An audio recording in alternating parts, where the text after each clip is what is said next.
What's up, everyone? I don't really do this type of content a lot, but I'm trying to start doing more long form slash podcasts. I don't really know. I don't really have a name for the series or anything. So if you have any ideas on content you want to see or even a name for a series, let me know in the comments. But today we have a pretty prominent figure in the producer community. He spreads a lot of information about the music business and how music producers can, do better in the music business. But his production credits include Nipsey Hussle, Lil Baby, Polo G, Rick Ross, Schoolboy Q, and I'm sure there's a lot more that I'm forgetting right there. But today we have DJ Payne One. What's up, What's up? What's man? up? I'm sitting here cracking up because I'm just thinking, man, people are gonna have a feel if they hate my content because my voice is monotone. Now we got two monotone motherfuckers on the same stream. We Yeah. could call this shit the monotone dialogue, the monotone dialogue, or the monotone monologue. But that would be only one of us. I love it, man. It's good to meet another person that's not super high energy, which I don't mind. No disrespect for the people that are just extra animated, but some people are just who they are and they don't force it. So shout out to you. I had a comment. I get comments all the time, but one was the most hilarious comment because the last line they typed was "change your energy." I'm like, bitch, who the fuck change my energy because of a YouTuber? Yeah, okay, man. It's funny because if we jumped on camera and we're like, what's going on? It's time to shake things up. It's your man DJ Payne, one with a very special guest. Yeah, what's going down, y'all? No cap in this bitch. We're like, I don't know. I personally can't stand the content like that. Just give me the content and be yourself. Yeah, no, I feel you. Sometimes I'm like, damn, my voice is pretty monotone, but like you said, I mean, just being yourself. But it's funny with you because I get there's this stigma around seeing your content because of kind of what you're saying. It's like it's hard to kind of, Everything's stigmatized though, bro. It yeah, doesn't matter what it is. If my personality were naturally more hype and outwardly aggressive, people would be upset about that. Like, man, Payne's always hyped up, man. The fuck's wrong with him? He must be on drugs. And when I just have my kind of natural uh I don't know what to call it, my baseline level of dynamism, they're like, man, Payne, I don't know what your problem is, man. You're probably depressed. You must want to kill yourself. And it's like comments like that aren't even funny because what if someone is suffering from depression and they're reading that? So people are dicks. That's really what it is. yeah, no, I mean, I Can't was stop with them. a videographer the other day and we were just shooting content and I was just like, talking into the mic and they were like, you need to like, up it. You need to like, and I was like, but my whole platform, I kind of run off of just being who I am and whether that's cheesy or I'm nervous, whatever. Like, I'm not really trying to change that for the camera because it's working so far to just be who I am. So I'm not gonna like act super confident or super, like you said, just all over the place just to be more entertaining when really like how I'm doing it works. So yeah, I definitely agree with that. Yeah, But you just how, gotta let that stuff roll off your back because I, there are so many guys that are out there that are making great content and they have unique person. I think every producer that's doing well has a unique personality, but there's this one dude. I'm not gonna say his name. I love and respect the guy. It's just the comment I'm bringing up. I think is childish and insulting. But someone was like, "Man, every time you get excited when you're making a beat, you get zesty as hell." And I'm just like, The thing is, you can't win. You cannot win if you are trying to satisfy everybody. There's always going to be that 10% of detractors who look at your content. 90%, shit, even if 80% of the people watching your content love it and 20% don't, that's to me, that's winning. yeah, it's definitely something it's new to me, just the haters and everything. I mean, I've had like a fair amount of traction over the years, but nothing like I'm getting right now. And man, like I definitely had to prepare myself more for the haters because it get like if you're not understanding of how to deal with it properly or just confident in what you're doing, then it could get to your mind really easily. So I think anybody who's trying to like reach larger amounts of people really need to understand that there's going to be those haters no matter what. You can't really stop it. I mean, if you figured out a formula to stop the haters, I want to know what it is, but in the end, the haters almost help. So No, they do help. They do. It's all engagement. It's just that having said what you just said, which is key, with success and with supporters comes the opposite. It's always yin and yang. I don't think humans are psychologically meant for this kind of attention. I don't think we're meant to be public figures. And I can't imagine, I have hundreds of thousands of followers and millions of views on YouTube. That's insane to think about. And it's crazy to think that, at any given moment, even 100 people out of millions can be watching my content and typing, shitty comments. So I'm thinking about other people. I'm thinking about kids that aren't prepared for this stuff. You might be 19 and just starting a YouTube channel, and people are in the comments talking about kill yourself. You a bitch. This is trash. Your music sucks. You're a worthless human being. The individual trolls, you know what? I'm going to give them the benefit of the doubt and say, they probably don't mean any harm. They just hate themselves, and that's why they do that. But and they think, oh well, whatever. I don't matter anyway. I'm just one person. But it could be 20 of you doing that, and you could really affect somebody. So I don't think me saying this is going to stop them. They're probably getting turned on by this because there are some sick people out there. But that's a message to the content creators. It comes with the territory. for sure, for sure. So you seem to be doing pretty well. Obviously, the placements I named at the beginning show that you've done really well. How many hours a day do you spend working on music or just the music business in general? I mean, if I'm not sleeping, I'm kind of always on call. I'm never off the clock, So what which is like the causes typical day look problems. like? Like really the only structure I have in my day is exercising in the morning and finishing at least one beat. And then my upload schedule. Those are like the three constants. Otherwise, you never know what's gonna happen. So I can create a super structured schedule for myself. And if 3 o'clock comes around and at 3 o'clock I say work on mixing or work on samples, and someone contacts me at 3:01 and they're like, I need this custom beat, here's a deposit, I'm gonna work on that custom beat. Right, right. Yeah, I just feel like a lot of people who are trying to turn this into a full-time business, they might not know exactly how much they should be working or what they should be doing. Um, what do you think is the most important thing that people should or producers should be doing to really sell beats? Like, I know there's a lot of different ways you can do that. You can go through DMs, you can post on YouTube, but what's the highest form of beat selling for you? I think it's just making good beats. And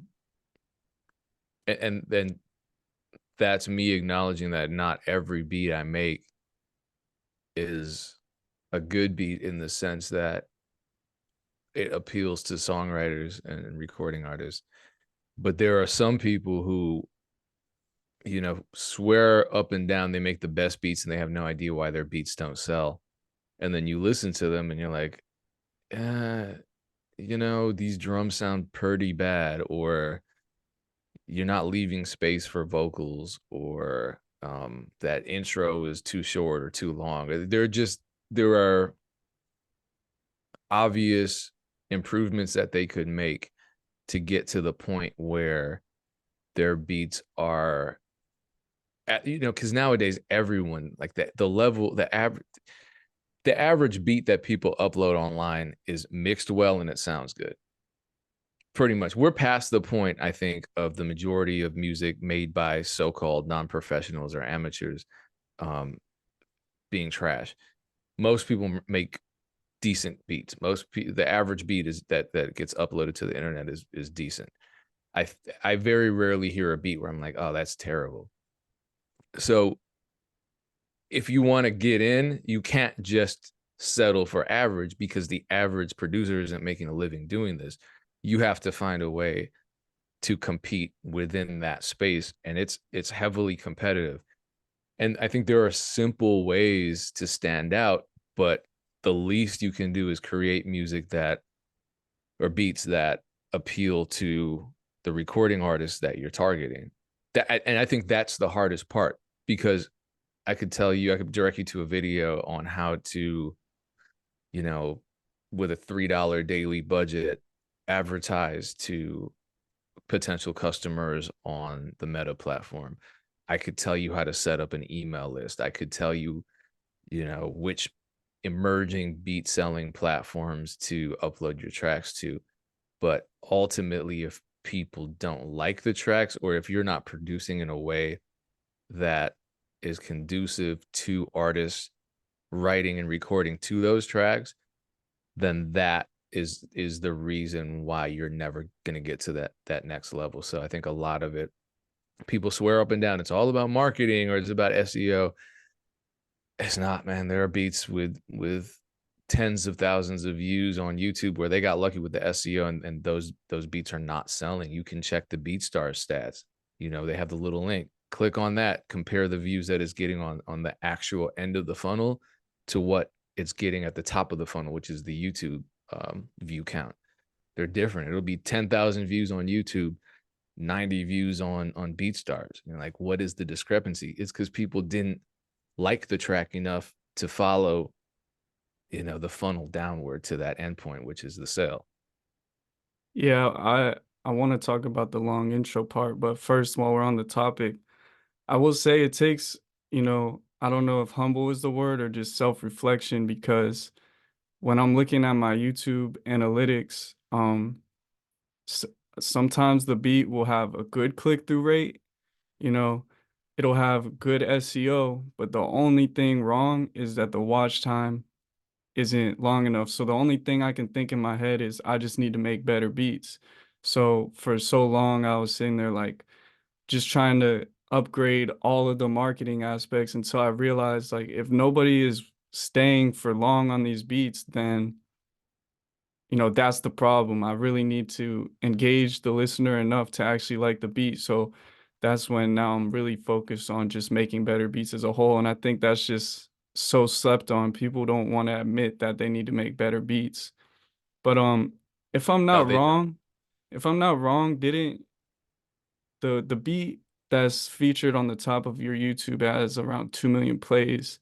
I heard you in another interview talking about how a beat with a long intro ended up doing very well for you. Was that the Yep. beat? So what do you have to say about people who say that you shouldn't have a long intro? I feel like for the most part, just as like a best practice, you shouldn't have a long intro. But then again, I also will admit that I don't know what the hell people like and what they don't. And so that's why it's kind of always music is such a mysterious art form.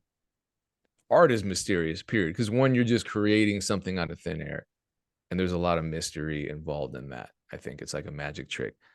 But also just seeing what people are gonna like, that's super mysterious. I would love to just have that ability to know what's going to work with people because the stuff that I don't think is going to work oftentimes is what works. And the stuff that I'm like, I know this is going to work, it might work because I do have a good ear and I have a good amount of experience, but it rarely, maybe it's like 50-50, which is a fine ratio for me. I'm happy with that, but it's like a 50-50 shot that it's going to work the way I thought it was going to work. Like the biggest,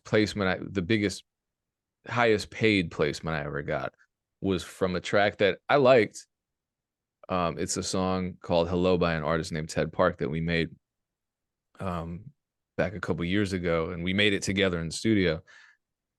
And neither of us thought it was a hit single. We were making an intro, and we just threw it together in the moment, and that became, one of the first songs of his to hit 1 million streams on Spotify. It got us a deal with Capitol Records and major labels. So to speak to the beat that you were talking about, is at 2.4 million views on YouTube. So it's my highest viewed beat. It has an intro that's almost a minute long. It's like 48, 49 seconds long. And that was a collab. Dirt Boy actually was the one who created that long intro. When I heard it, I was like, this is a cool beat. I just think that intro's too long. He like looped my piano part and just added hand drums. I was like, it's a long ass intro, man. Biggest beat, biggest selling beat, probably made $50,000 off the leases. And it Yeah, was a it's three-way amazing. split, but hey, whatever, I'll take it. Um, so I actually saw a video and I forget who made it. It was an up and coming producer who I wasn't familiar with. They made one of those videos on YouTube, like the how to sell beats on YouTube, or I made this much money selling beats on BeatStars type of videos. And I think it was this kid. He said, make your intros longer because a longer intro creates suspense and people want to wait for the beat to drop. And so they're going to wait and your watch time is going to go up. And as we know, if your watch time goes up, then your video is more successful on YouTube. I thought that was an interesting idea because I've never heard anyone say that. It's certainly the strategy used by a lot of successful YouTubers who just draw things out, which has always bothered me, because someone will have a video and it'll be titled, 3 ways to make passive income in 2024. And they start out and they're like, I'm going to tell you 3 ways to make passive income Yeah. that you've never heard of. But first, let me show you a tour of my Olympic sized swimming pool that I just built. Oh, and check this out. I got 3 different Ferraris. This one's a late model. Oh, look, my dog just came in. There's my wife. Like, I don't give a fuck about it. And by the time you just want to hear the 3 ways to make passive income, and by the time those 3 actually come through, you're 10 minutes into the video and it's a 13-minute long video. And you're like, they got me. So does that work? I think as a strategy, it can work. I think it can also completely backfire. So again, it goes back to the magic. The music is magical enough. The music, when it hits people's ears, is an entirely different kind of magic. And I think if it were completely predictable, it wouldn't be as much fun as it is. Yeah, that's true. It's funny, I think I saw the video you're talking about literally last night, about beat It selling was and like this then young looking dude, right? yeah, yeah, Yeah, yeah, yeah, okay. And I don't know his name, but it was a cool video. I had never heard any producer say that. yeah. I It, that mean, was most I remember he was secretive too. He's like, I would show you the name of my YouTube channel, but I'm gonna just keep that a secret because I'm trying to build it up and I don't need a bunch of producers fucking up my algorithm. I'm just like, all right. I wanted to see that channel, but yeah, I think we saw the same one. That's the same one, right? I'm fairly positive because I watch a lot of beat selling videos and I haven't heard anybody talk about that. But yeah, because beat selling videos in general, I feel like it's kind of the same information just being reiterated. And it kind of goes along with what you're saying is like at a certain point, it's the magic that really gets people to like the music. And, you know, you can't really create a formula for that. You can get as close as you want, but, when it comes to music, that's nearly a spiritual experience. So, you know, I just don't think it's like you're saying a formula to get your music liked by people. But do you think it's important for producers to have a manager? And if so, at what point in time do you think a producer will reach the point where it's actually time for a manager? I think most people want a manager, but if you ask them why, the reasons they give you would show you that they don't actually need one. I think if you have to ask, do I need a manager? You probably don't need a manager.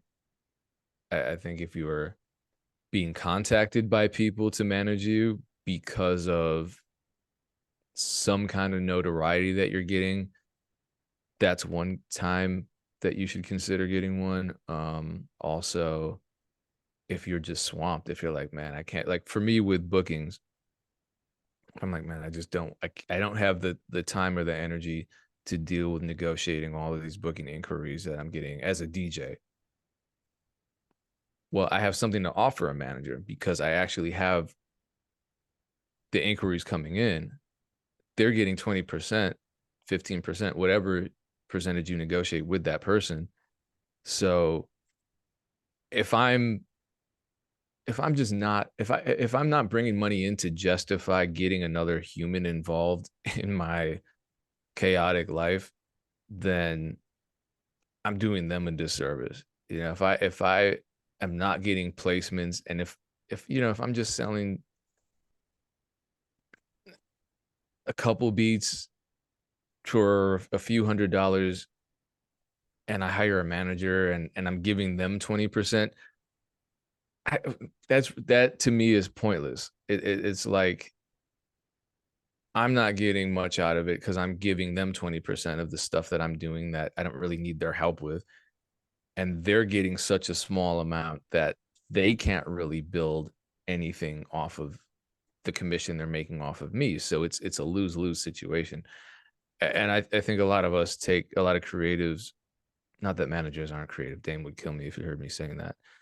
But a lot of us take managers for granted. We're like, you're there for us. You're there to build us up. You're there to like. My perspective changed on that over time. I was like, I'm as the artist, I'm supposed to get the jobs coming in, and the manager is there to manage them, and then use their own creativity and their own ingenuity to enhance the opportunities, to maximize the opportunities, and to sometimes bring new opportunities to the table and new ideas to the table. But if you're at zero, it's like the artist reaching out and be like, oh, just give me a free beat, I'll give you 50-50 on the commission or on the royalties. And you're like, you have 2 monthly listeners on Spotify. You're not making anything. Right. It's kind of the same thing because being a manager, I've done it before. It's You're doing a lot, and so to go into a situation where somebody's doesn't have consistent opportunities coming in, consistent money coming in, I'm working my ass off for 20% of nothing. So really, once you have enough money coming in and also just too much going on for you to manage yourself is a good time to bring someone else into the picture. That's my opinion. I don't think there's a hard and fast rule, but just as a best practice, I would say that fits most people. And should an artist or producer have a lawyer already before they get a manager? I think it's always good to have connections to lawyers. Yeah, because a lot of times when you need a lawyer and you don't have one already, you're scrambling. If out of nowhere you get a placement with a label and they send you, a 20-page producer agreement, oh man, you need a lawyer. So now, because you haven't networked with a lawyer up to that point, what are you going to do? You're going to scramble. The label's going to put pressure on you. They're going to try to trick you into signing the agreement without having a lawyer look it over. And a lot of producers will just sign it because the label will use tricks like, well, if you don't sign it within 24 hours, you're not making the project, which is bullshit. If a label tells you that, just stop replying to them. Get a lawyer, get a lawyer in the next 24 hours if you can, but also don't play into that fear mongering.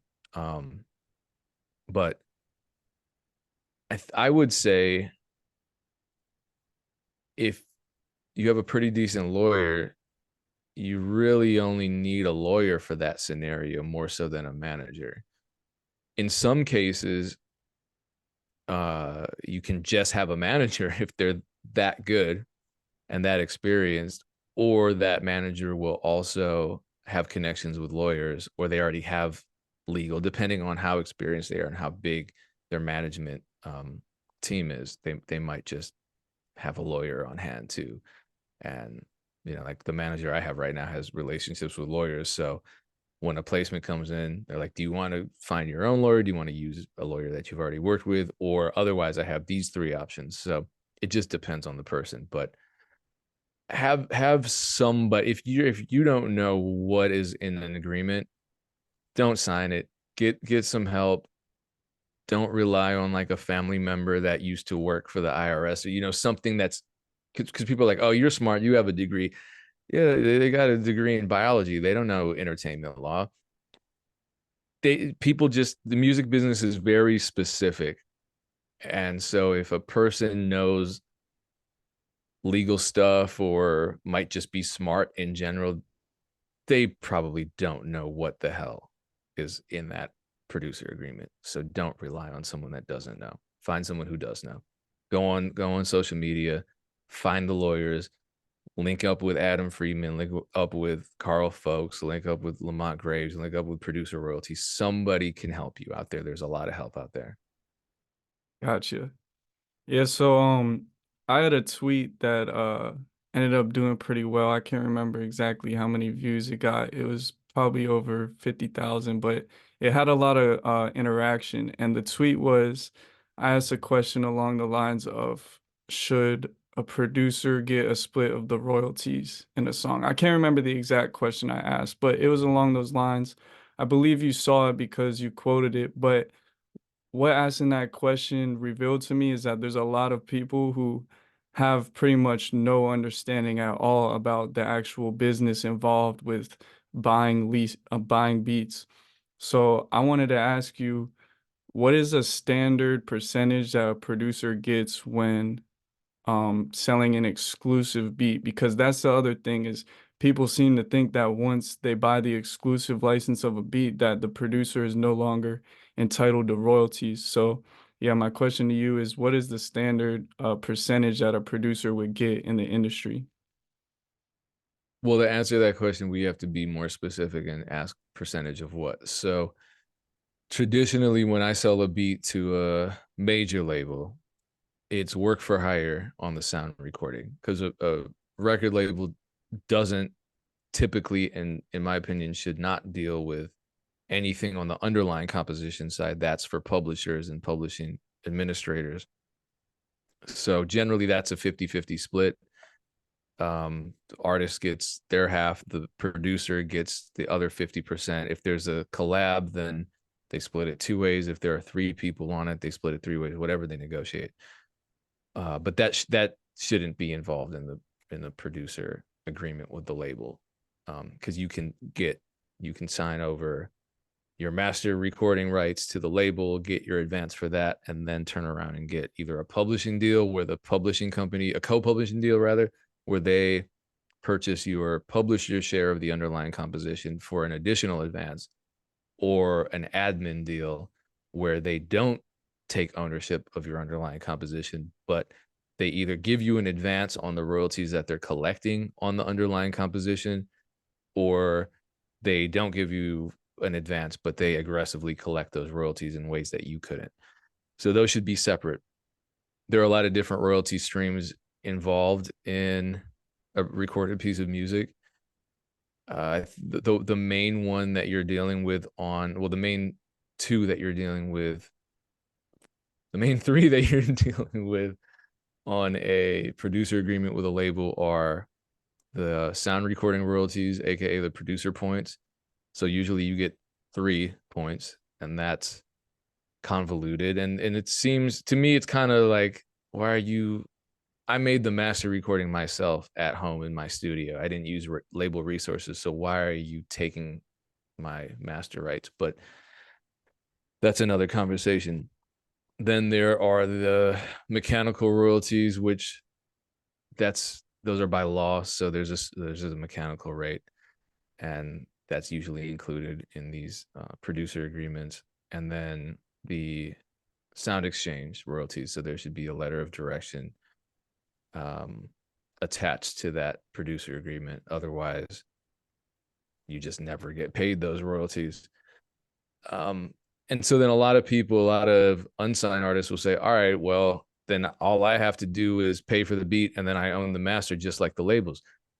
Okay, but the labels are paying 5,000, 10,000, 20,000. Are you paying that much for a beat? Well, no. Okay, so then let's be a little more reasonable. I'm not saying split everything in half.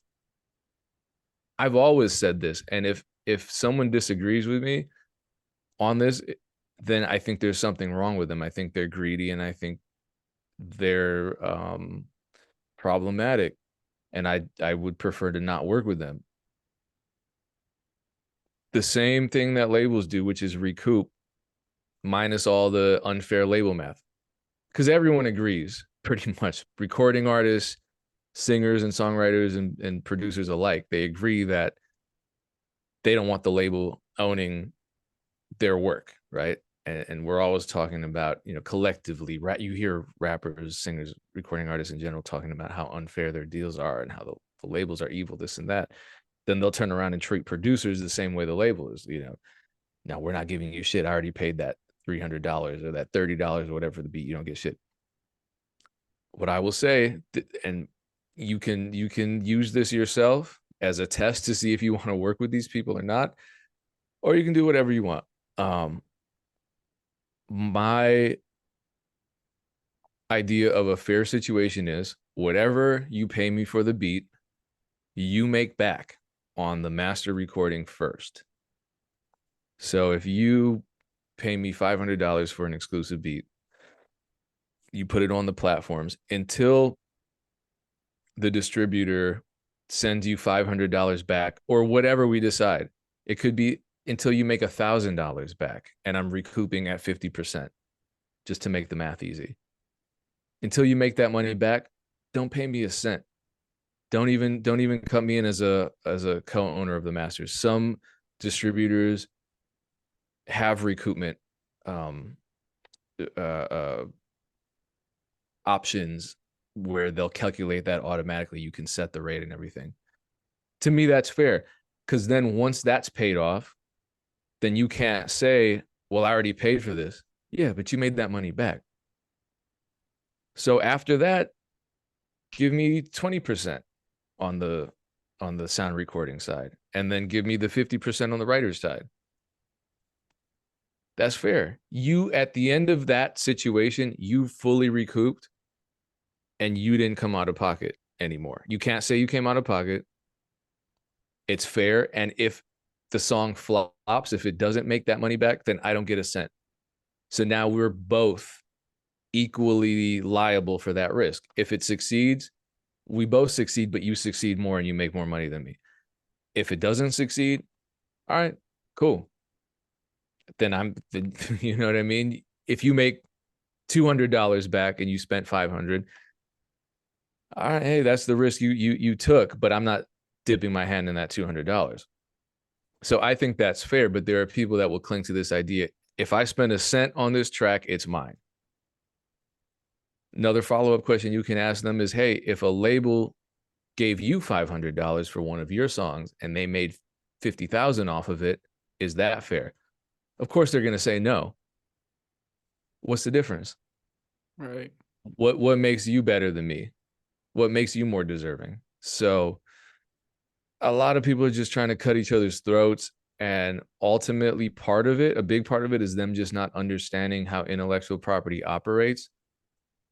But a lot of it is just when you cut away all the extra talk and all the confusion and the ignorance, you still see a very insecure and greedy person. And then that's a moral problem. Do you want to work with someone with those kinds of morals? Right. I personally don't. I can understand that. Yeah, I've actually I haven't heard anybody talk about it in that sense with the recoupments and stuff. So Because I think it's fair. Because I understand the frustration of somebody, spending. I always encourage people to just lease their beats. You know, unless a song is blowing up, just lease the beat, and if it goes somewhere, it goes somewhere. If it doesn't, cool, but you saved money. But if you're spending $1,000 on your EP, I understand why you would be frustrated that the producers made 300 each, 250 each, whatever it was, and you're struggling to get that money back. It's also just how business is done. Every business invests in raw materials, creates something out of it, and then sells it and hopes to make a profit. But a lot of people aren't at that level yet, and they don't see themselves as a business. They see art as something entirely different. So for those people, I just say, all right, cool. Then let's figure out the recoupment situation. Do that math. So at very least, you're a little more protected than you were before we had this conversation. Interesting. Um, I know you said you only had 30 minutes, so I only have one more question for you. Say a producer, whether it be from music or just other sources, gets a good bag of money, you know, a couple $1,000s. They might not be used to that, and they're willing to invest that in their career.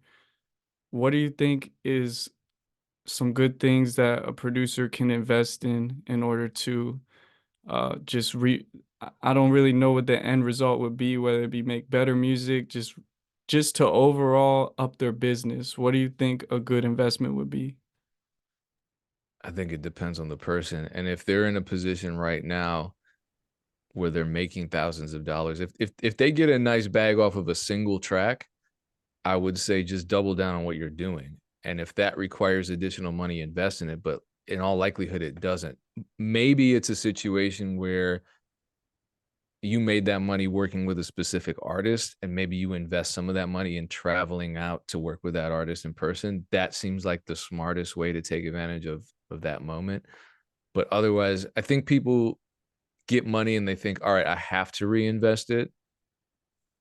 But that's why you should always be, like you said at the beginning, always analyzing what you're doing, how you're doing it, areas of improvement, that kind of thing. Just being self-aware.